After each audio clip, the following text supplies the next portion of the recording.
Welcome to the SEO.co Search Engine Optimization Podcast. Digital marketing essentials and next-level tactics. From off-site and on-site optimization to persuasive selling and everything in between.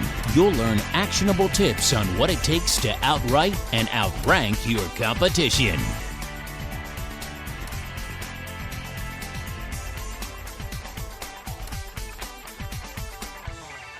Welcome back to another episode of the SEO.co podcast. Today we're wrapping up the series, How to Dial in Your Cost Per Lead Using PPC. We're going to start by answering the question, what cost can you bear per new lead? After calculating the amount you can spend to convert a lead into a customer, work backward and figure out the cost you can bear to achieve this. In an ideal world, we would consider the possibility of finding new customers out of all the leads, but those who have chased leads know how hard that can be.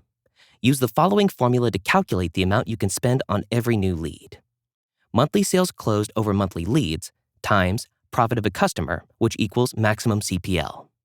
In the hypothetical scenario here, if you get 250 leads every month and close 50 out of those, you can spend $26 on every lead. That's $130 times 50 over 250. If you spend more, you'll lose money on each customer.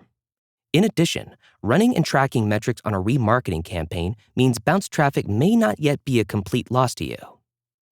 Even though you know your budget for a customer, it doesn't solve the mystery of how much your target CPL should be, which ultimately comes down to your business goals.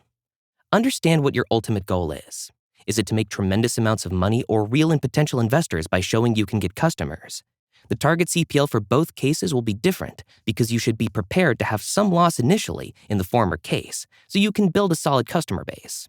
Here, you will have a profit margin that is lower than the target CPL. Of course, this is not a recommended business practice, but it is a clear indication of the importance of using the optimal CPL according to your goals. Now that we've figured out how much you can and are willing to spend on your target cost per lead, let's get to an essential part of this process. All the customers are not worth the exact cost.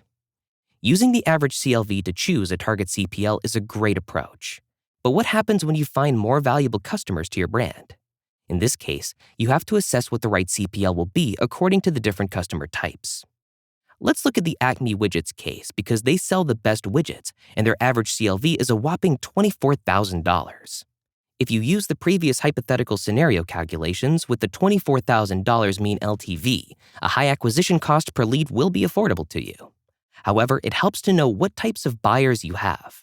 In the case of Acme, there are 3 critical types of personas, including Widgets Classic, Widgets Pro, and Widgets Infinity, with average LTVs of $1,750, $72,000, and $1.59 million, respectively. These buyers with different LTVs enable you to spend differently on them.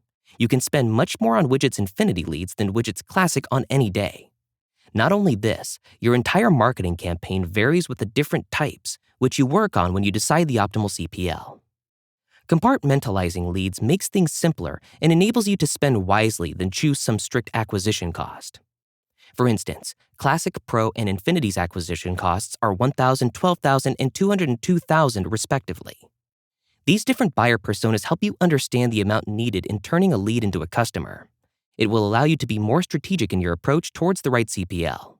For instance, an Infinity customer may require a target CPL that is 80 times more than that of a Classic customer, but the higher cost shouldn't budge you too much as Infinity would be a lot more profitable in the long term.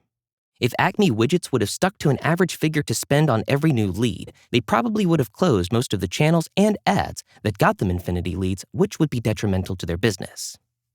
For an effective marketing campaign that includes lead generation strategy, you have to invest time, money, and effort to get valuable results. Picking the right target cost per lead requires accurate thought and calculation, so you can focus on the customers appropriately and optimize the right aspects of your marketing plan. This is particularly true if you're manually doing the work and not automating your bidding on keywords in PPC. One of the most important things to recognize in this entire process is your business goals to identify the optimal CPL that your campaign requires.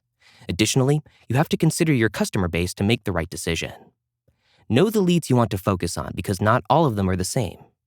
Once you have this idea, it'll be easier for you to make an informed decision rather than picking random figures and wasting your time and money. Engage your PPC management services today and find out how we can help you dial in your cost per lead here at SEO.co. That's all we've got for this episode. Thanks again for listening to the SEO.co podcast, and we'll see you in the next episode.